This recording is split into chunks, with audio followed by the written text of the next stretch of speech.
உங்களுடைய மண்ணில் தமிழ்நாட்டில் என்னுடைய மக்களுக்கு 90% கொடுங்க. ஏன் நாங்க கேட்கிறோம்? எங்களுடைய மண்ணில் எங்களுக்கு வேலை கொடுங்க கேட்கிறோம். இது தப்பா? இன்றைக்கு சினிமா நடிகர்களுக்கு பாலாபிஷேகம் செய்வதற்கும், கட்டவுட்டு வைப்பதற்கும், மஞ்சள் சாப்பிடுவதற்கும், அங்க பிரச்சனை செய்வதற்கும் ஒரு தமிழன் மூலச்சேவை செய்யப்பட்டிருக்கும். தமிழ்நாட்டுடைய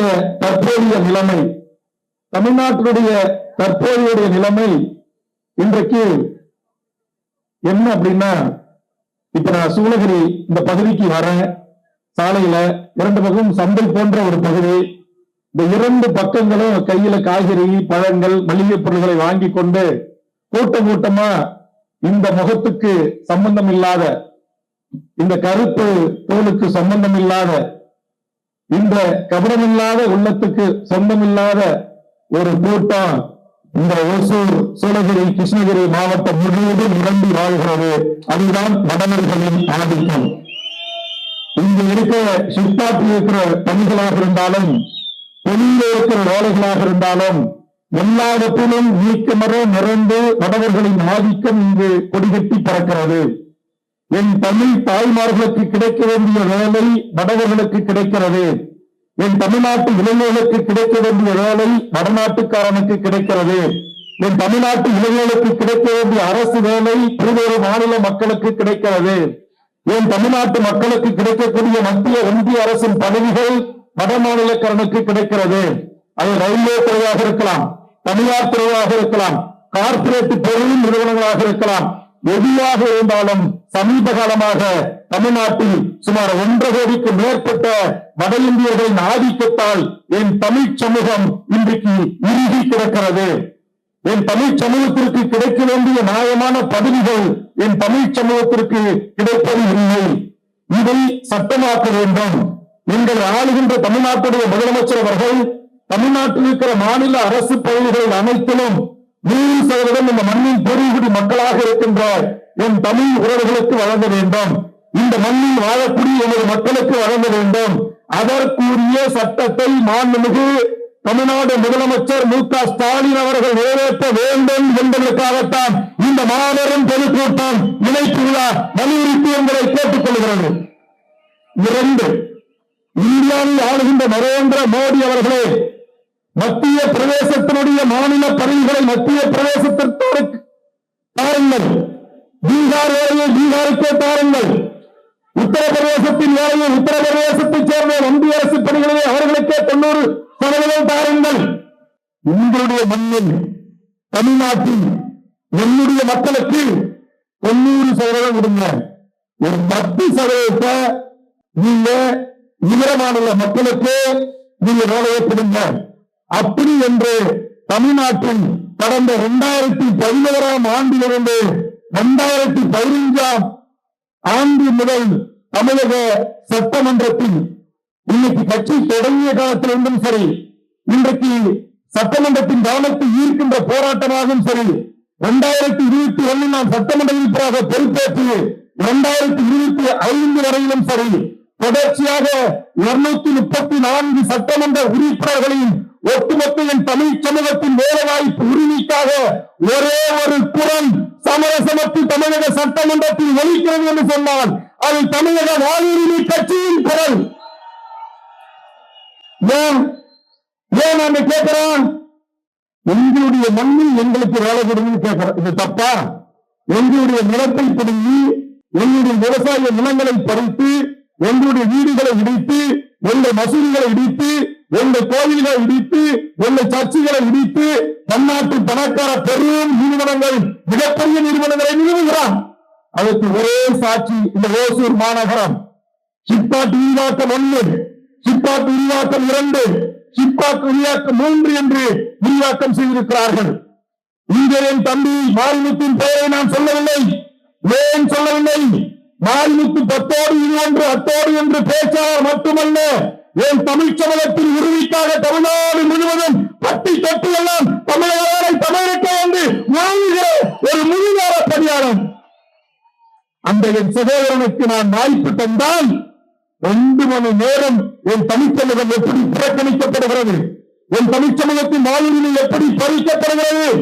ஒசூரில் இருக்கிற டாடா நிறுவனத்திலிருந்து டைட்டான் நிறுவனம் வரையிலும், அசோக் லேலண்ட் நிறுவனத்திலிருந்து மோட்டார் உரிமையாளம் தயாரிக்கும் நிறுவனம் வரையிலும், இன்றைக்கு அனைத்து இடங்களிலும் இன்றைக்கு வட இந்திய கும்பல்களால் என் தமிழ் மண் நிரப்பப்படுகிறது. இந்த மண்ணின் பூர்வீகுடி மக்களாக இருக்கிற தமிழர்கள் நாங்கள் வெளியேற்றப்படுகிறோம். இன்றைக்கு சினிமா நடிகர்களுக்கு பாலாபிஷேகம் செய்வதற்கும், கட் அவுட் வைப்பதற்கும், முன்சோ சாப்பிடுவதற்கும், மொட்டை அடித்துக் கொண்டு அவர்கள் பல 100 நாள் ஓட வேண்டும் என்பதற்காக அங்க பிரச்சனை செய்வதற்கும் என் தமிழர்கள் மூலச்செலவு செய்யப்பட்டிருக்கலாம். அப்படி செய்யப்படவில்லை என்றால் இதற்கான வேற உரிமையை கேட்டு, இதற்கான கல்வி உரிமையை கேட்டு, இதற்கான கல்லூரி கேட்டு, இதற்கான குடிநீர் கேட்டு, இதற்கான பட்டா கேட்டு, இதற்கான பேருந்து வசதி கேட்டு இந்த மண்ணில் மக்களுடைய புரட்சிக்காக ஒரு இளைஞர் லட்சக்கணக்கில் அணிதிரண்டு தீவிட்டு வந்திருப்பான்.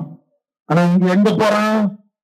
பல்லாயிரக்கணக்கிலே டாஸ்மார்க்கு போறான், பல்லாயிரக்கணக்கிலே டாஸ்மார்க்கு போறான்.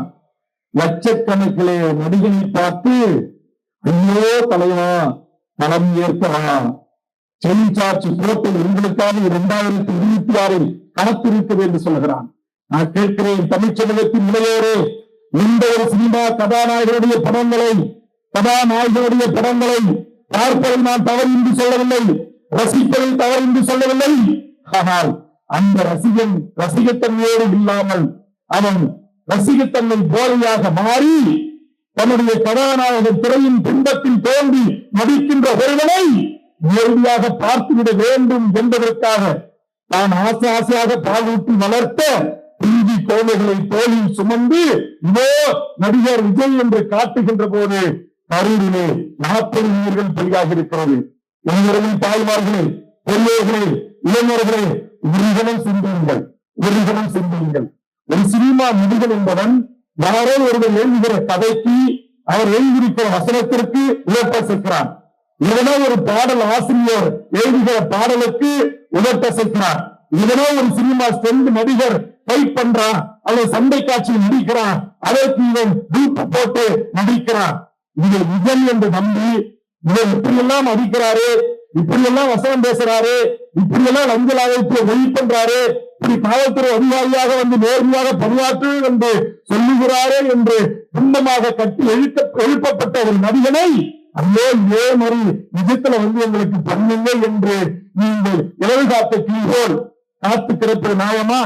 இன்றைக்கு 7 கூட்டம் நடக்கிற, நேற்றுக்கு இரவு விஜய் உங்களை வர சொன்னாரா? உங்க தோல்வியை தூக்கிட்டு வர சொன்னாரா? உங்களுடைய கற்பிணி மனைவியை வச்சுட்டு வர சொன்னாரா?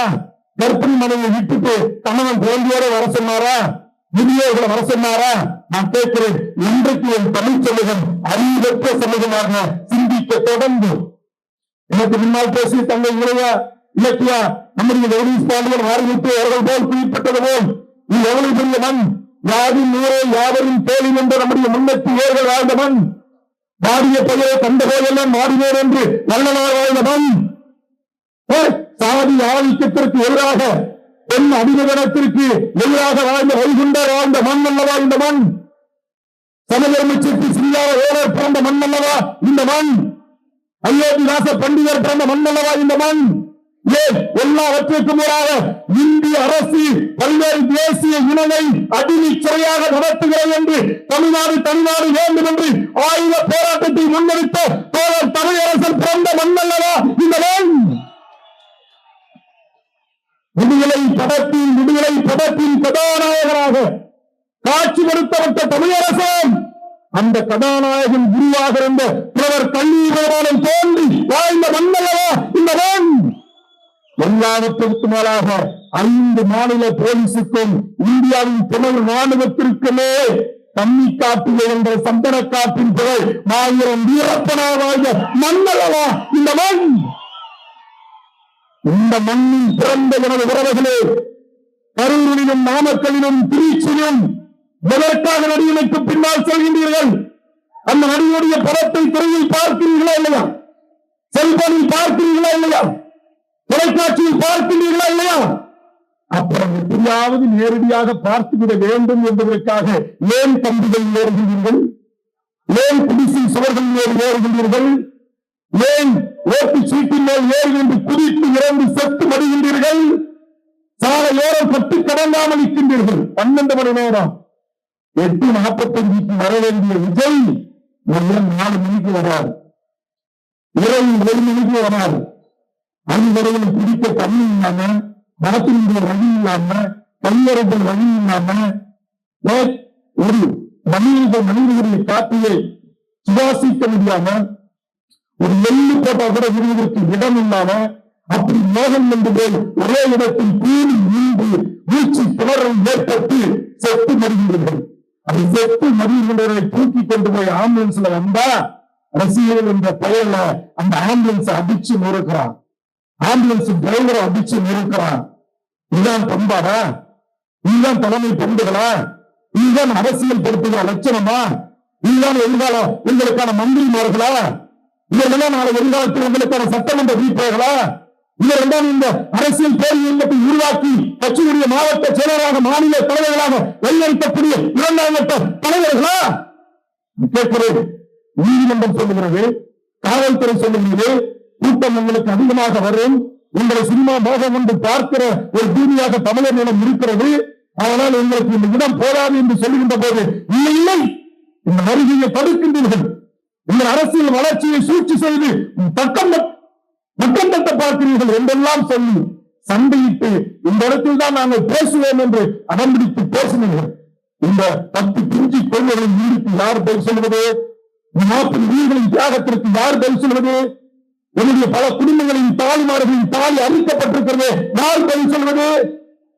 நீங்கள் கரூரில் இருக்கும்போது 30 உயிர் போச்சு, நீ மோடியில பேசிட்டு இருக்கும்போது பல உயிர் போச்சு. பத்திரிகையாளர்கள் நீங்க வண்டியை விட்டு இறங்கி நீங்க விமான நிலையத்துக்கு போறீங்க, உங்களை சூழ்ந்து கொண்டு 30 உயிர் கரூர்ல செத்துவிட்டு நீங்க சென்னைக்கு போறீங்களே, நீ நாயந்தான உங்களை கேள்விக்கு பதில் சொல்லுங்கள் என்று எனவே இந்தியாவின் 4வது தூராக இருக்கிற பத்திரிகை ஊடக நண்பர்கள் ஓடி என்று கேட்கிறான். ஒரே ஒரு டாக்டர் இதற்கு நான் வருந்துகிறேன், இதற்கு நான் மன்னிப்பு கோருகிறேன். 40 உயிர்கள் அல்ல, நீங்க சொல்லுவீர்கள் 30 உயிர்கள் இப்போது என்று சொல்வீர்கள். அப்படி 30 உயிர்கள் இறந்திருந்தால் அந்த குடும்பத்திற்கு ஆழ்ந்த விவரங்களை நான் பதிவு செய்கிறேன். இப்போது நான் மருத்துவமனைக்கு வருகிறேன். இன்னும் காயம்பட்டு 160க்கு மேற்பட்டவர்கள் மருத்துவமனையில் அனுமதிக்கப்பட்டிருக்கிறார்கள். அவர்களை பார்த்து நான் ஆய்வு சொல்ல வருகிறேன் என்று சொல்லியிருக்கிறோமா இல்லையா? இதுதான ஒரு தலைவனுக்கு அழகு, இதுதான ஒரு தலைவனுக்கு அழகு. சொல்லுங்க. உத்தரவாண்டி மாநாட்டில் விபத்து ஏற்பட்ட 6 பேர் செத்து போனான். இன்னும் வரைக்கும் அவன் வீட்டுக்கு போகல. அந்த குடும்பத்துக்கு 1 பைசா கொடுக்கிறார். மதுரை மாநாட்டுக்கு அந்த 3 பேர் செத்து போனான். இன்னும் வரைக்கும் அந்த குடும்பத்துக்கு ஆர்வம் சொல்லல. அந்த குடும்பத்தினுடைய மானத்தை காப்பாற்றுவதற்கு உறுதித்தொகை 1 ரூபாய் இன்னும் வரைக்கும் கொடுக்கல. இன்னைக்கு 40 பேர் செத்துட்டான். ஒட்டுமொத்த தமிழ்நாடு உங்களுக்கு எதிராக கொந்தளித்த போது பத்திரிகை ஊடகங்கள் அந்த ஒரு போர்க்களமாக இருக்கு. நம்ம கூட்டம் போட்டு போறோம், நீங்க எல்லாரும் எழுந்து போகும்போது அந்த சேரை எல்லாம் மடிச்சு வச்சுட்டு போங்கன்னு சொல்லுவான். யாராச்சும் நீங்க உட்கார்ந்து இவ்வளவு நேரம் கேட்ட அந்த சேரை உடைப்பாங்களா? 1 லட்சம் சேரை உடைக்கிறீங்க, பேரிகாட்டை உடைக்கிறீங்க, விமான நிலையத்தில் இருக்கிற பேரிகாட்டு சேரை பூரா உடைக்கிறீங்க, காவல்துறை வச்சிருக்க தடுப்புகளை பூரா உடைக்கிறீங்க, மரத்து மலை ஏறுறீங்க, மின்சார கம்பி மலை ஏறுறீங்க, மின்சார மரத்து மலை ஏறுறீங்க, அடுத்த வீட்டோட பொட்டி கடை எந்த ஒரு கடை ஓட மாட்டேன்றீங்க, எல்லா பெயர்களையும் உடைக்கிறீங்க, கோயில் மேல சூசாவுக்கால செருப்போட ஏறுறீங்க, அம்மன் கோயில் மேல. இதான் ஒரு தலைமை பண்பு, இதான் ஒரு ஒழுக்கம், இதான் ஒரு கட்டுப்பாடு. இதோடு மழை அடிச்சுது, எல்லாரும் எழுந்தாங்க. நீங்க சொன்னாங்க கொஞ்ச நேரம் உட்காருங்க, இந்த மழை வந்து நமக்கு பெருசு இல்லைன்னாங்க. இந்த ஆயிரக்கணக்கான உறவுகள் உட்கார்ந்து இருக்கீங்க, நம்ம உடம்பு வீசியா போச்சு, நானும் தான் மழையில் நனைஞ்சேன், சரியா வச்சு போச்சு. இந்த அமைச்சர்கள் அவர்கள் பேசுகிறது தமிழீழ மண்ணில் 20 நாட்களுடைய துணை கொண்டு உலகத்தால் தடை செய்யப்பட்ட கொத்துக்குண்டுகளும் பாஸ்பரஸ் குண்டுகளும் ஏவுகணைகளும் ஆட்டோ பீரங்குகளும் கொத்து கொத்தால் என் ஈழ மண்ணில் எழுந்த போதும் அதை எதிர்த்து போர் செய்தவன் தமிழீழ தேசிய தலைவர் நாகரின் பிரபாகரன் என்ற மகத்தான தலைவன்.